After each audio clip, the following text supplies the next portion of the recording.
ఏమ్మాయి చేసావే part 41. ఇంతలో అన్వి బయటకు ఎలా వెళ్ళిందో అలానే ఎగురుకుంటూ వచ్చి డాడీ వాటర్ అంటూ తన బుల్లి చేత్తో గ్లాస్లో సగానికి తెచ్చిన వాటర్ తండ్రి చేతికి అందించింది.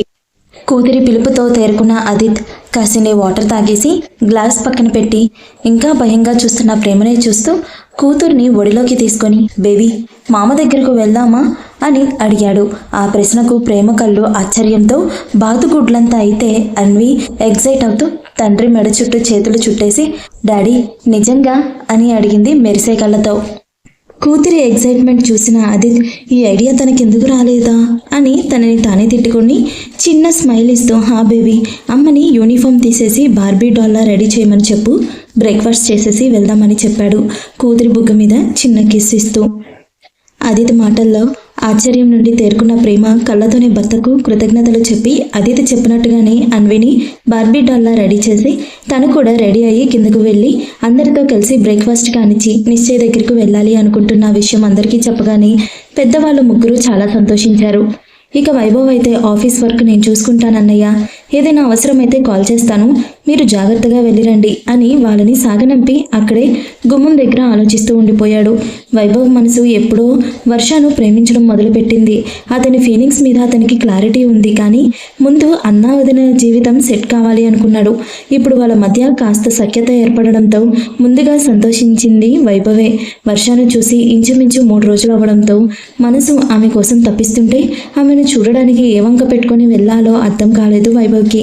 అన్వి స్కూల్కి వెళ్లకుండా తను వెళ్తే బాగోదు అని జుట్టు పిక్కుంటున్న సమయంలో గేట్ ఓపెన్ అవ్వడం చూసి తల తిప్పిన వైభవ్కి లైట్ బ్లూ కలర్ చుడిదార్లో ముగ్ధ మనోహరంగా ఉన్న వర్ష లోపలికి వస్తూ కనిపించింది.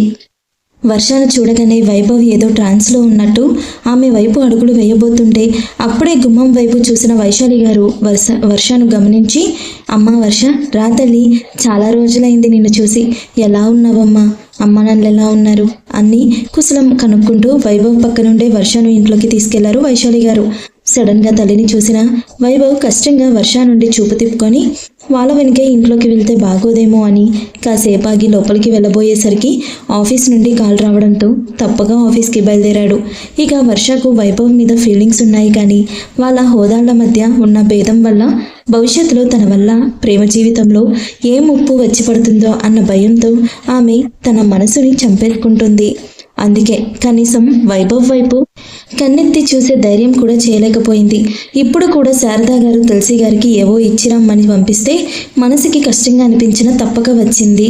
అవి ఇచ్చేసి అటు నుండి అటే స్కూల్కి వెళ్ళిపోవచ్చు అనుకొని నిశ్చయ్ గెస్ట్ హౌస్. మధ్యాహ్నం అంతా గతం తలుచుకొని బాధపడ్డ నిశ్చయ్ నైట్ నిద్ర పట్టకపోవడంతో ఆఫీస్ వర్క్ కాస్త పెండింగ్ ఉండడం గుర్తుంచి కనీసం ఆ పని అన్నా అవుతుంది అనుకొని ల్యాప్టాప్ ముందేసుకొని ఆ పనిలో బిజీ అయిపోయాడు. మామూలుగానే పనిలో పడితే ప్రపంచం తెలియని నిశ్చయ్ అర్ధరాత్రి వరకు వర్క్లోనే మునిగిపోయాడు.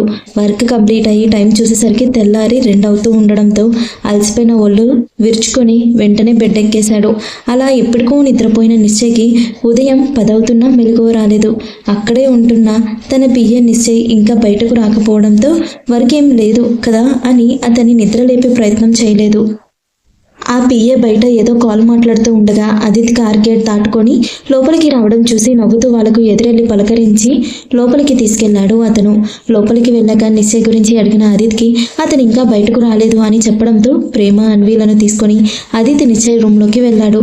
అక్కడ బెడ్ మీద నిశ్చయ్ చాలా మత్తుగా నిద్రపోతూ కనిపించడంతో ప్రేమ కాస్త కంగారుగా పాపం అన్నయ్య మంచి నిద్రలో ఉన్నారు కదా, కాసేపు బయట కూర్చుందాం ఆదిత్ గారు అనగానే ఆదిత్ చిన్న చిరునవ్వుతో కూతురిని చూసి కనుకొట్టి జాగ్రత్తగా అన్విని బెడ్ మీద వదిలేసి తను వెళ్ళి ఆరంగా సోఫాలో కూర్చొని ఏం జరుగుతుందో అర్థం కాక అయోమయంగా చూస్తున్న ప్రేమ చేయి పట్టుకొని లాగి పక్కన కూర్చోపెట్టుకున్నాడు. ఆదిత్ చేసిన పనికి ప్రేమ అయోమయంగా అతని వైపు చూస్తుంటే ఆదిత్ అల్లరిగా నవ్వుతూ ప్రేమ మోహాన్ని బెడ్ మీద ఉన్న నిశ్చయ్ వైపు తిప్పాడు. అక్కడ తండ్రి చేతుల మీదుగా బెడ్ మీద ల్యాండ్ అయిన అన్వి జాగ్రత్తగా మేనమామ పొట్టెక్కి కూర్చొని గట్టిగా అతని బుగ్గను కొరికేసింది. సూదంటి ఆ చిన్ని పళ్ళు కసుక్కున నిద్రలో ఉన్న నిశ్చయ్ బుగ్గన దిగడంతో అమ్మ అంటూ దిగ్గున లేచి కూర్చున్నాడు.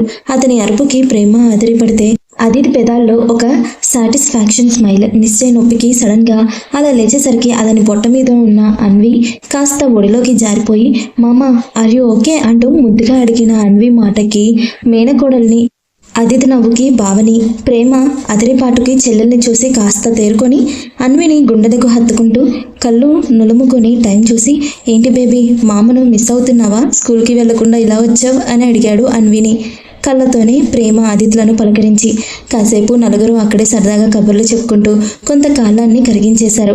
ఆ కొద్ది సమయానికే ప్రేమ నిశ్చయల మధ్య చాలా మంచి బాండింగ్ ఏర్పడిపోయింది. ఆల్రెడీ నిశ్చయ ప్రేమలో వింధ్యను చూసుకోవడం మొదలు పెట్టడంతో పరిచయం లేని వాళ్ళతో పెద్దగా మాట్లాడని అతను ప్రేమతో చాలా తొందరగా కలిసిపోయాడు. ప్రేమ కూడా నిశ్చయని సొంత అన్నలానే భావిస్తుంది. ఆ ఇద్దరిని అపురూపంగా చూస్తూ ఉండిపోయాడు అదిత్. ఒంటరిగా మిగిలిపోయిన తన అన్నకు మరో చెల్లిని ప్రేమ రూపంలో దగ్గరకు తీసినందుకు ఆ దేవుడికి మనసులో కృతజ్ఞతలు చెప్పుకున్నాడు. అందుకే అక్కడే ఆత్మరూపంలో ఉన్న వింధ్య కాసేపటికి నిశ్చయ్ ఫ్రెష్ అయ్యి బయటకు వచ్చేసరికి అక్కడున్న మెయిడ్ హెల్ప్తో ప్రేమని వంట చేసి అన్ని డైనింగ్ టేబుల్ మీదకు సర్దుతున్న ఆమెను చూసి, నీకెందుకురా ఆ పనులన్నీ అని అడిగాడు. ఆ ప్రశ్నకు ప్రేమ చిన్న చిరునవ్వుతో అప్పటికే డైనింగ్ టేబుల్ మీద కూర్చొని నిశ్చయ్ కోసం చూస్తున్న ఆదిత్యకి, నిశ్చయ్కి అతని పియ్యకి కూడా వడ్డించి అన్వికి తాను తినిపించబోయింది. స్పైసీనెస్ లేకుండా ఒక ముద్ద కలిపి తన ఎదురుగా టేబుల్ మీద కూర్చున్న అన్వి నోటికి అందించాడు నిశ్చయ్. కాదు అనకుండా ఇష్టంగా తినింది ఆ బుజ్జిది.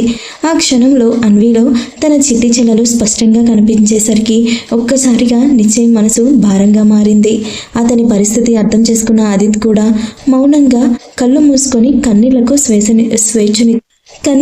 స్వేచ్ఛనిచ్చాడు. వింధ్య నిశ్చయల మధ్య బాండింగ్ గుర్తు చేసుకొని బాధపడుతూ, కానీ ప్రేమ అన్నయ్య నాకు అంటూ నోరు తెరిచేసరికి నిశ్చయ్ కన్నీళ్లతో నవ్వుతూ ప్రేమ నోటికి ముద్దని అందించి, నువ్వు ఎప్పుడు నాతో ఇలానే ఉంటావా అని అడిగాడు. వింధ్యను దూరం చేసుకున్నట్టు ప్రేమను దూరం చేసుకోలేక అతని ఇంటెన్షన్ అర్థమైన ప్రేమ చిన్న చిరునవ్వుతో అతను ఎదురుగా ఉన్న ప్లేట్ నుండి చిన్న ముద్ద తీసి అతని నోటికి అందించేసరికి ఎప్పుడు ఎమోషన్స్ని కూడా కంట్రోల్లో పెట్టుకునే నిశ్చయ్ ఒక్కసారిగా బర్న్ అయిపోయాడు. చిన్న వయసులోనే తల్లి దూరం కావడంతో ఇంటి నుండి బయటకు వచ్చిన తమ దగ్గర కావాల్సినంత డబ్బున్నా సరే ఆ డబ్బుకి ఆశపడి తమని హక్కున చేర్చుకోవడానికి చాలామంది ప్రయత్నించినా చెల్లెల్ని కాపాడుకుంటూ ఒంటరిగానే పోరాడాడు.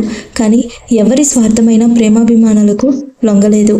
చెల్లెలికి అన్ని తానే అయ్యి పెంచాడు. కానీ అదే చెల్లెలి కోసం తన అందమైన బాల్యాన్ని వదిలేసి చిన్న వయసులోనే వయసుకి మించిన బాధ్యతలు వేసుకున్నాడు.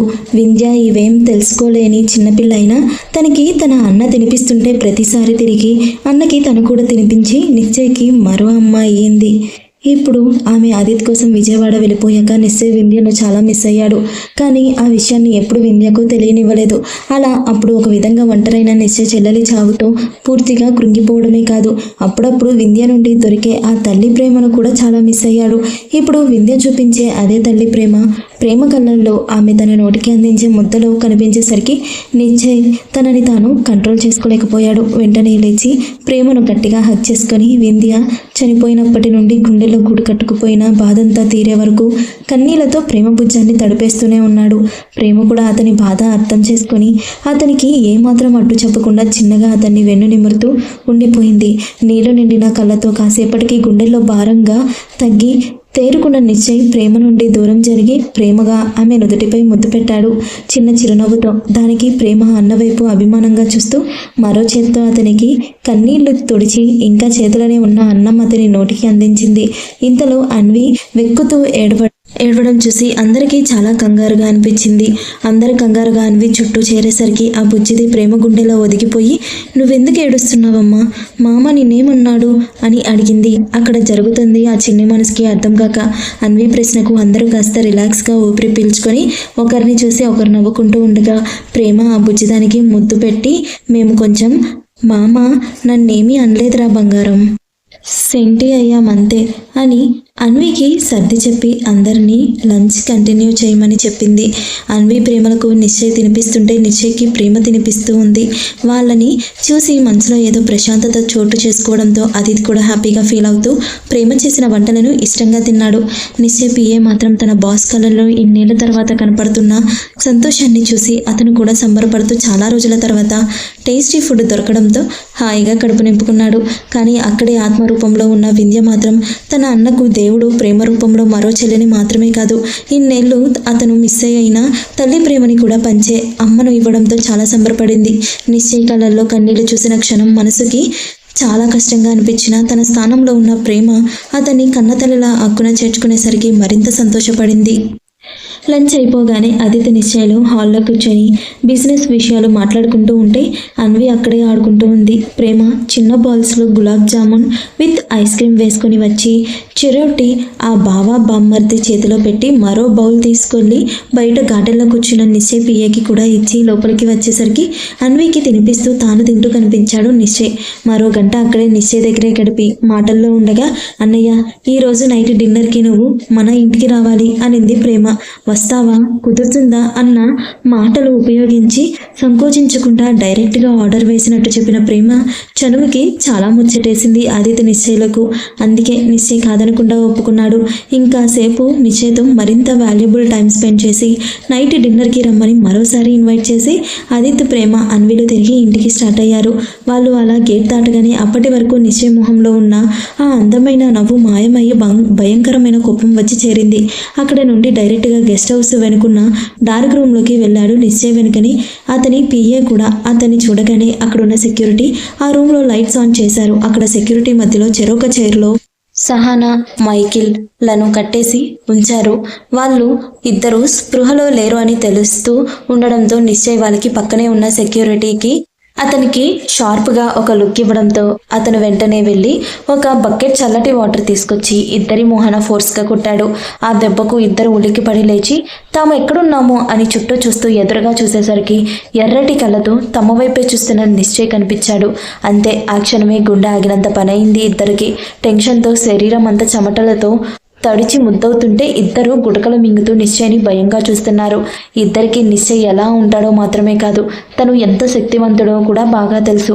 ఇప్పుడు వాళ్ళు భయపడేది మాత్రం వింధ్య చావుకి కారణం తామే అని అతనికి తెలిసిపోయిందేమో అన్న భయం. వాళ్ళ భయాన్ని చూస్తూ నిశ్చయ్ సాడిస్టిక్ స్మైల్ ఇస్తూ, మీలో ఈ భయాన్ని చూస్తుంటే చాలా బాగుంది, కానీ మీతో సోది పెట్టేంత ఓపిక తీరిక కూడా నా దగ్గర లేవు.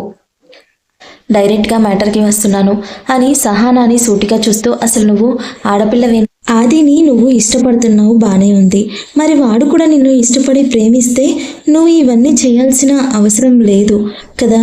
ఆ చిన్న లాజిక్ మిస్ అయ్యి ఎందుకు ఇలా నీ క్యారెక్టర్ని నువ్వే దిగజార్చుకుంటున్నావు అని అడిగాడు సాధ్యమైనంత సాఫ్ట్గా మాట్లాడుతూ. నిశ్చయ్ ప్రశ్నకు సహానా మైకిళ్ళ గుండె బద్దలైపోయింది. ఖచ్చితంగా వింధ్య చావు గురించి తెలుసుంటుంది, అందుకే ఇలా ఆదిత్ మీద సహానాకున్న ఇష్టం గురించి మాట్లాడుతున్నాడు అనుకున్నారు. కానీ చెల్లెల్ది యాక్సిడెంట్ కాదు, మర్డర్ అని తెలిస్తే నిశ్చయ్ ఇంత కూల్గా కూర్చోబెట్టి వేదాంతాలు చెప్పడు. బ్రతికుండగానే వాళ్ళకి నరకం రుచి చూపించి చావుని పరిచయం చేసి నరకానికే పార్సల్ చేస్తాడు. ఎంతైనా సహానా మైకిళ్ళు ఈవిల్ బ్రెయిన్స్ కదా, అందుకే ఆ విషయం వెంటనే రియలైజ్ అయ్యి నిశ్చయ్ మరెందుకో విషయం గురించి మాట్లాడుతున్నాడు అని అర్థం చేసుకొని అది అని నసుకుతున్న సహానా ని చూసి నిశ్చయ్ విసుగ్గా షటప్, జస్ట్ షటప్. ఆదిత్ ప్రేమలు పెళ్లి చేసుకోబోతున్నారు అని నాకు తెలిసేలా చేసావంటే నేనేదో నీకు హెల్ప్ అయ్యే స్టెప్ తీసుకోవాలనే కదా ఇలా చేసావు. అందుకే ఇదంతా చేసింది నువ్వని తెలియగానే నీ గురించి చేయించిన ఎంక్వైరీలో తెలిసింది నువ్వు ఆదిని ఇష్టపడ్డావని. నీది కేవలం ఇష్టం మాత్రమే కాదు, పంతం, మొండితనం కూడా. అందుకే ఇష్టాన్ని ప్రేమ అన్న అపోహలో బ్రతికేస్తూ ఆదిత్య ప్రేమలు ఒకటి కాకూడదు అని కోరుకుంటున్నావు. అది చాలా తప్పు. వాడు వింధ్యను పెళ్లి చేసుకొని హ్యాపీ లైఫ్ లీడ్ చేస్తున్న టైంలో గమ్మునున్న నీ ఇష్టం ఇప్పుడెందుకు? వాడు పాస్ట్ని పక్కన పెట్టి మూవ్ ఆన్ అవ్వాలి అని చూస్తుంటే దాన్ని చెడగొట్టాలి అనుకుంటున్నావు. వాళ్ళిద్దరిది ఆ దేవుడు ముడివేసిన బంధం మాత్రమే కాదు, ఓ చిన్ని ప్రాణం కోసం ముడిపడ్డ స్వచ్ఛమైన బంధం. వాళ్ళని విడదీయాలని అనుకోవడం నీ మూర్ఖత్వం. అందుకే మాటల ద్వారా ఏమైనా మారుతావేమో అని నచ్చజెప్పే ప్రయత్నం చేస్తున్నాను. కాదు కూడదు అంటావా? నా స్టైల్లో నీకు అర్థమయ్యేలా చెప్పడానికి నేను రెడీ అనగానే తనది ప్రేమ కాదు ఇష్టం అన్న నిశ్చయ మాటలకు సహానా కోపంతో బుసలు కొడుతూ పిచ్చి పట్టినట్టు గట్టిగా, నాది ప్రేమ కాదు ఇష్టం అని చెప్పడానికి నువ్వెవరు? How dare you to talk like that? ఆది నా ప్రాణం, ఆది నా వాడు, ఆది నాకు మాత్రమే సొంతం. ప్రేమ మై ఫుడ్. అసలు నా ఆది రేంజ్ ఏంటి? అలాగా అన్న మాట పూర్తి కాకముందే ఆమె చెంప చెల్లుమనిపించడంతో దిమ్మ తిరిగి బొమ్మ కనిపించింది సహనాకి. ఆ దెబ్బకి ఎక్కిన పిచ్చి వదిలి కళ్ళు బయటలో కమ్ముతుంటే భయంగా ముందుకు చూసేసరికి రౌద్రంగా తన వైపే చూస్తున్న నిశ్చయ్ని చూడగానే ఆవేశంలో తనేం వాగింతో అని భయపడుతూ ఉండగా నిశ్చయ్ మళ్ళీ కళ్ళతోనే ఆమె పక్కనే సెక్యూరిటీకి సైగ చేయడంతో అతను సహానా మరో చెంప పగలగొట్టాడు. ఆ దెబ్బకు మళ్ళీ తల తిరిగిపోతుంటే సహానాను అలా చూసిన మైకేల్ బాధపడుతూ, సార్ ప్లీజ్, ఒక ఆడపిల్లని ఇలా ట్రీట్ చేయడం ఏం బాలేదు. పైగా తను చాలా సెన్సిటివ్, తనతో ఇలా బిహేవ్ చేయొద్దు ప్లీజ్ అని రిక్వెస్ట్ చేసేసరికి నిశ్చయ్ ఒక సార్కాస్టిక్ స్మైల్ ఇస్తూ, ఆడపిల్ల? అసలు ఆడపిల్లలా మాట్లాడుతుందా తను? ఆల్రెడీ పెళ్ళి, ఒక బిడ్డకు తండ్రైన వాడి గురించి పద్ధతి గల ఏ ఆడపిల్ల తప్పుగా ఆలోచించదు, కానీ తను ఆలోచిస్తుంది. పైగా నా చెల్లి ప్రేమ గురించి నోటికి వచ్చినట్టు వాగుతుంది. హౌ డేర్ అని అరిచాడు. పైకి లేచి తను కూర్చున్న చైర్ని వెనక్కి తనతో అతన్ని అంత కోపంగా చూడటం, పైగా ప్రేమను చెల్లి అనడంతో సహానా మైకేల్లో భాగంతో ప్రాణాలు గుప్పెట్లో పెట్టుకొని బిక్కుబిక్కుమంటూ చూస్తూ ఉన్నారు. నిన్న ఈవినింగ్ వరకు నిశ్చయ్ తీసుకున్న స్టెప్ వల్ల అన్వి వాళ్ళ జీవితంలో లేక అదితి ప్రేమలు ఖచ్చితంగా విడిపోతారు అన్న అపోహతో గోవాలో పిచ్చిగా ఎంజాయ్ చేస్తున్న తామకి తెలియకుండానే ఇక్కడికి రప్పించిన నిశ్చయ్కి వాళ్ళ ప్రాణాలు గాల్లో కలిపేసే, అసలు వాళ్ళని జనాభా లెక్కల్లో లేకుండా చేయడానికి నిశ్చయ్కి చాలా తేలికైన పని అని అర్థమవుతుంటే ఇద్దరు భయంతో వణికిపోతూ ఉన్నారు. నిశ్చయ్ 2 నిమిషాలకు కాస్త శాంతించి సహానా వైపు షార్ప్గా చూస్తూ, నువ్వు చెడు అభిప్రాయంతో వాళ్ళ పెళ్లి గురించి నాకు తెలిసేలా చేసినా ఒకందుకు మంచిదే అయింది. నా వల్ల వాళ్ళ మధ్యలో డిస్టర్బెన్స్ రావాలి అని కోరుకొని ఉండుంటావు కదా.